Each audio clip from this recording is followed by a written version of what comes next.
pada hari ini, tepatnya tanggal hari Rabu tanggal 14, sebagai siswa SMK Negeri Pontianak mengadakan pertemuan sosialisasi dari puskesmas. Yuk kita lihat.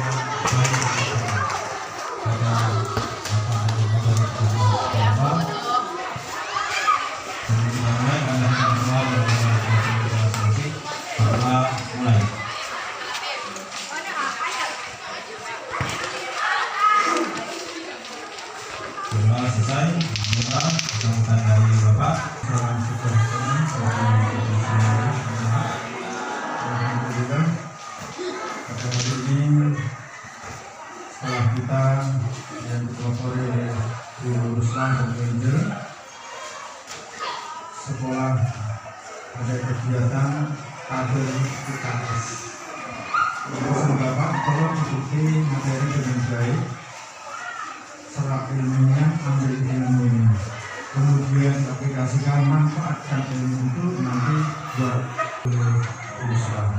Kemudian kepada Bapak dan Ibu dari PT Puskesmas Pontianak Selatan, saya ucapkan terima kasih atas kehadirannya. Hidayah. Wassalamualaikum warahmatullahi wabarakatuh.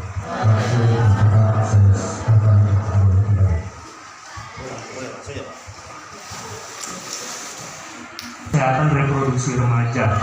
Ya, kayaknya lebih enak berdiri ya dibanding saya duduk ya. Di sini semuanya kelas berapa ya? Semua kelas. Oh, semua kelas ada ya Bu ya. Mulai dari kelas 7, 8, 9. Iya, banyak ceweknya ya, banyak cowok ya. Adil sebenarnya. Gak apa-apa ya. Oke, jadi kita mulai ya, kesehatan reproduksi remaja.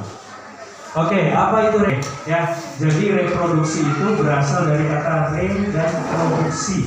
Ya, ini bahasa Indonesia. Ya. Nah, re artinya kembali ya. Kalau produksi itu adalah membuat atau menghasilkan, pintar ya. Jadi reproduksi adalah suatu proses kehidupan manusia dalam menghasilkan keturunan demi kelestarian hidup. Nah, itu yang kita maksud dengan reproduksi. Nah, oke ya. Nah, salah satu fungsi manusia yang pertama adalah melanjutkan keturunan. Jadi sejak lahir itu setiap manusia dikaruniai oleh Tuhan dengan alat reproduksi. Nah, tapi baru aktif fungsinya saat pubertas ya. Di sini paling muda usianya berapa? Rata-rata berapa tahun? Kamu berapa? 12. 13 ya. Nah, ada yang 14 tahun? 15 tahun? Oke ya. Nah, masa pubertas itu adalah perubahan fisik dan fisikis ya. Jadi pubertas itu tidak hanya fisik, tapi fisikisnya juga berubah ya. Nah, hal ini dipengaruhi oleh hormon ya. Ketika kita pubertas itu ada perubahan hormon di dalam tubuh kita ya. Nah, aktifnya hormon seksual ini akan menyebabkan dorongan seksual yang menggembu pada remaja ya. Nah, jadi kan beda tuh dari kalian SD sama SMP, apalagi kalau udah pubertas ya. Nah, jika tidak terkendali, nah ini yang berbahaya, akan terjadi penyelewengan fungsi reproduksi. Nah, sehingga menimbulkan beberapa masalah kesehatan ya. Nah, siapa remaja itu? Nah ya, ini batasan usianya ya, bahkan sampai usia 23 tahun pun kita bilang masih remaja akhir namanya ya. Nah, tapi ada yang berpendapat bahwa sampai 18 tahun gitu ya.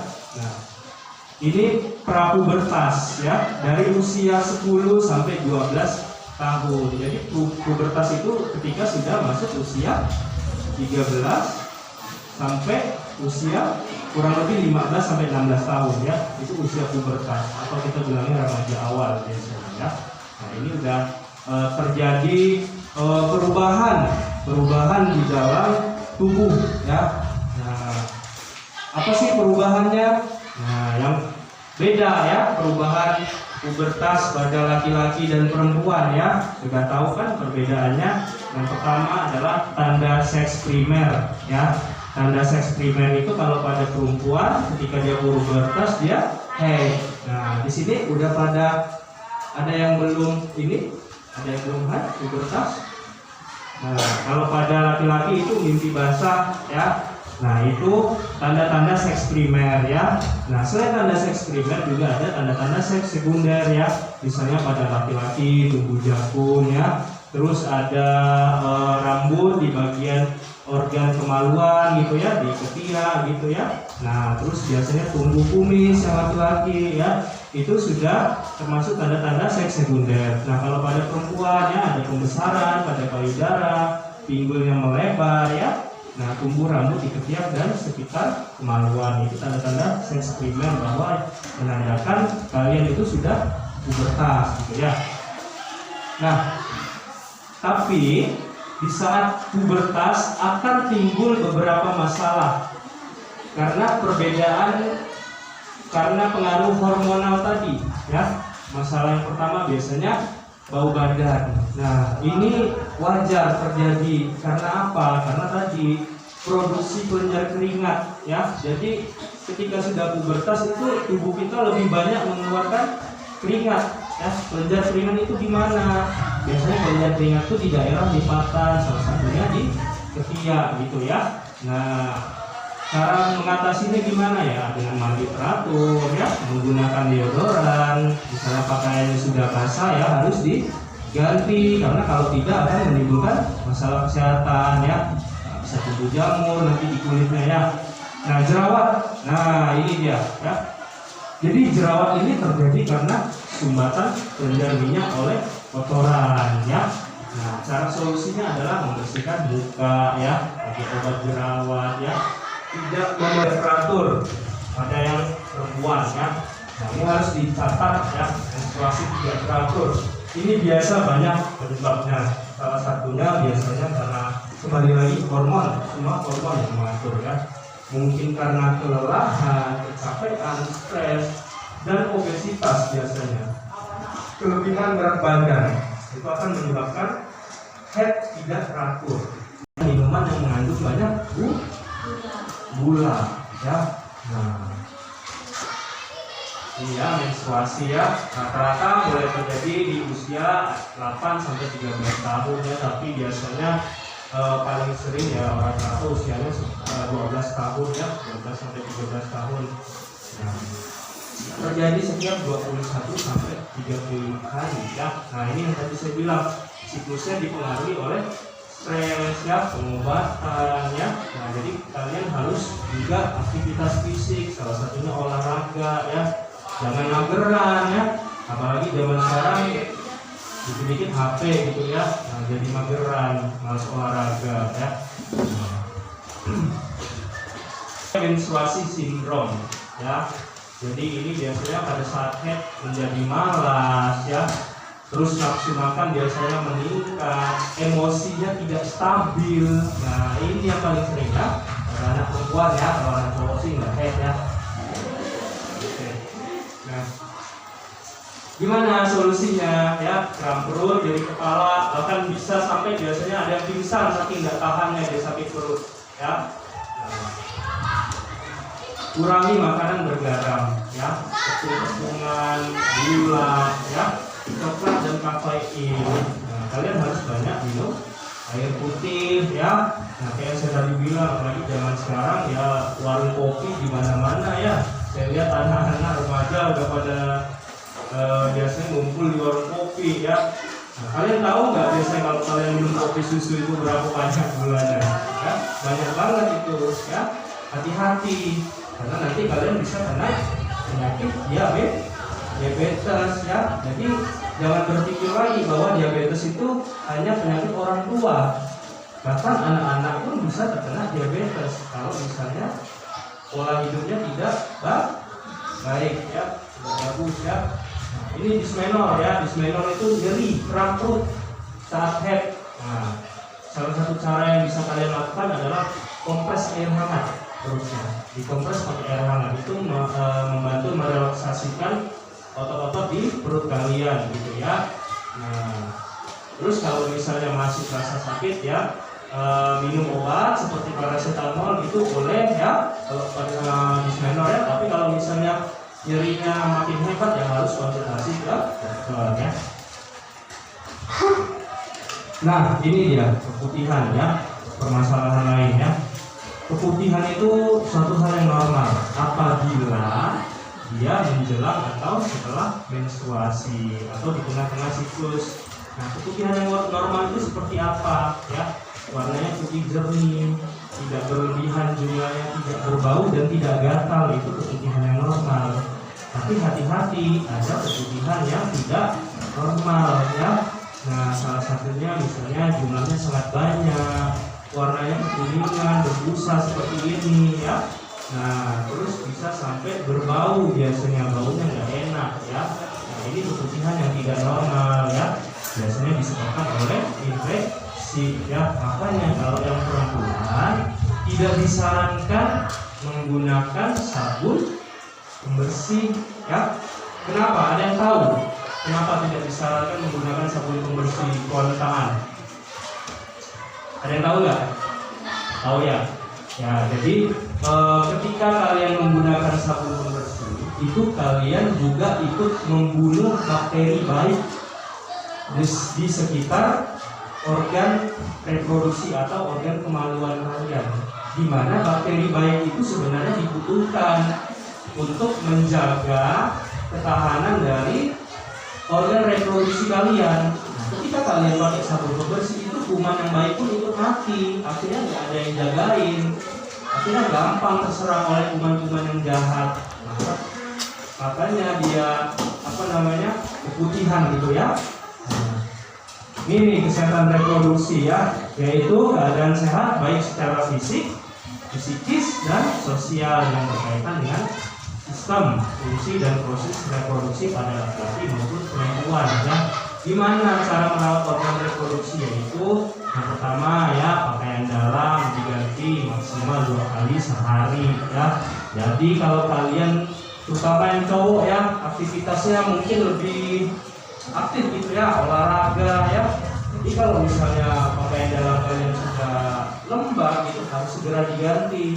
Karena ketika dalam kondisi lembab itu gampang sekali terjadi pertumbuhan jamur di situ ya. Makanya bajunya lembab, pakaian dalamnya harus segera diganti kalau misalnya basah ya.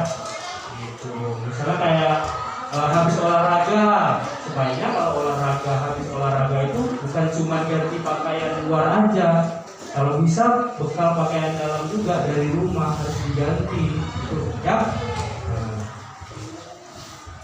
Menggunakan pakaian dalam yang berbahan menyerap keringat ya. Pastikan pakaian dalamnya enak ya, tidak mengganggu aktivitas sehari-hari ya. Terus pakai handuk yang bersih, kering, tidak lembab dan bau. Nah, jadi kalau misalnya kalian habis mandi atau habis selap keringat, itu terutama habis selap keringatnya itu handuknya harus langsung diganti, harus langsung dicuci. Kalau habis mandi ya handuknya harus dijemur gitu ya, jangan dibiarkan di kursi misalnya. Itu gampang sekali terjadi pertumbuhan kuman di situ ya. Nah, bagi perempuan setelah buang air kecil, ceboknya itu dari arah depan ke belakang ya. Jadi dari depan ke belakang, jangan dibalik, bukan dari belakang ke depan. Kenapa? Ada yang tahu nggak kenapa harus dari depan ke belakang ceboknya? Nah, karena kalau kalian ceboknya mulai dari belakang, di belakang itu mohon maaf anus ya. Anus itu kan tempat pembuangan kotoran.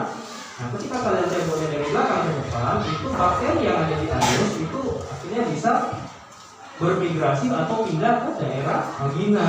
Nah, itu akan menyebabkan infeksi. Salah satu yang paling sering pada perempuan itu infeksi saluran kencing ya. Kalau laki-laki sih biasanya agak lebih jarang infeksi saluran kencing karena dia punya saluran kencing yang lebih panjang ketimbang wanita ya. Jadi wanita itu paling sering infeksi saluran kencing ya. Ya Pak, betul. Uretra ya. Jadi wanita itu uretranya lebih pendek ketimbang laki-laki ya. Ya Pak. Ya, karena kuat nahan, tapi nggak boleh nahan kencing ya. Karena kalau kalian nahan kencing juga akan menimbulkan risiko infeksi saluran kencing ya. Berbahaya loh infeksi saluran kencing itu. Nah, paling fatal akibat dari infeksi saluran air bersih itu bisa sampai gagal ginjal ya, karena bakterinya naik ke atas ya. Nah, untuk laki-laki sangat dianjurkan untuk dihitan atau disunat ya. Nah, agar terhindar dari kanker penis dan kanker leher rahim pada istrinya nanti ketika kalian sudah menikah. Jadi sebisa mungkin harus dihitan, karena kalau enggak itu di bagian kulit, bagian penis di ujung itu banyak mengandung bakteri biasanya ya, maka ini harus dibuang, harus dibersihkan ya. Nah, personal hygiene ya, cuci tangan dengan sabun dan air bersih ya, menggunakan air bersih setiap hari dan pastikan airnya air yang mengalir ya.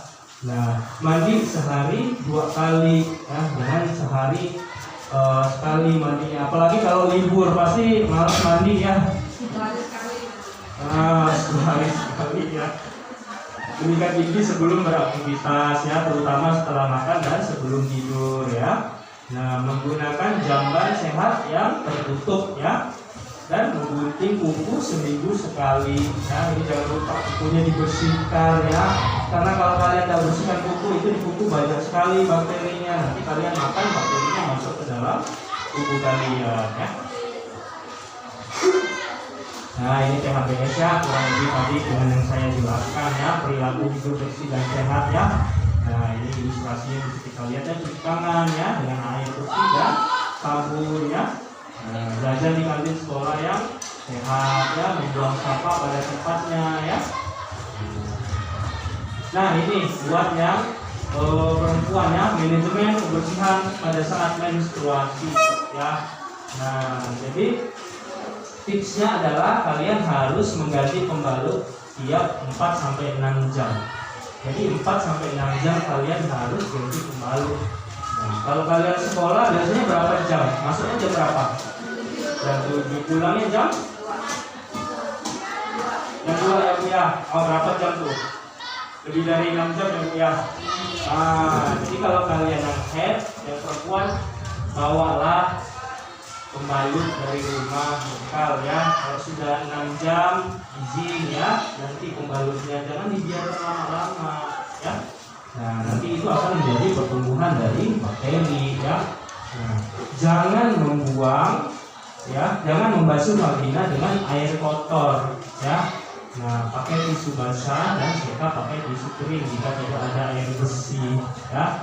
Nah, cek ke tenaga medis saat mengalami gejala sekunder pubertas. Kita keluarkan janinnya karena dia sudah tidak bisa berkembang, kalau dibiarkan malah nanti berbahaya. Nah, itu aborsi atas dasar indikasi medis ya. Nah, kalau sudah aborsi bisa hamil lagi enggak? Ya bisa, tetap bisa ya.